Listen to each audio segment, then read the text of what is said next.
with our series of getting to know the people from PRC. Let's go inside and meet Travis Healy.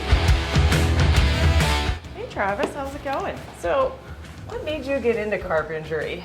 For almost 10 years I was a chef at various restaurants around Lancaster, and that lifestyle got old once I met my wife and talked about having a family, so I made the decision to go to Thaddeus Stevens, and probably the best thing I ever did, and I've been working for Paul Risk ever since. So when you're not working, what do you enjoy doing? Just pretty much spending time with my family.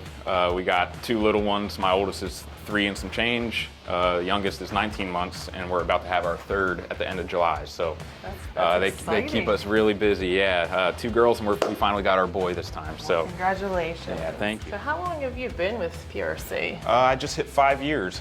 Wow, 5 years. Yeah. So I mean, you've been on a lot of the job sites. So which one has been your favorite, most memorable? They were pretty similar, but both of the Piazza Jaguar Land Rovers were really fun for me. That was kind of my first experience taking on responsibility and kind of stepping up and really seeing like a actual commercial job. I kind of have a residential background, so it was really cool to see all those finishes come together, you know, from the ground up to the end of the project. Yeah, no, that's awesome. That's a great project to be involved with. Yeah, so for sure. We're looking forward to doing the next one and hopefully having you be a part of it. Yeah, happy to.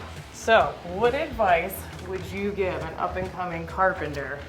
Yeah, don't be afraid to put yourself out there. I had like a residential background and kind of clueless when it came to commercial stuff. So just ask questions, and like I said, don't be afraid. Like, I don't think any question's a dumb question. So you can always learn something, old or young. So.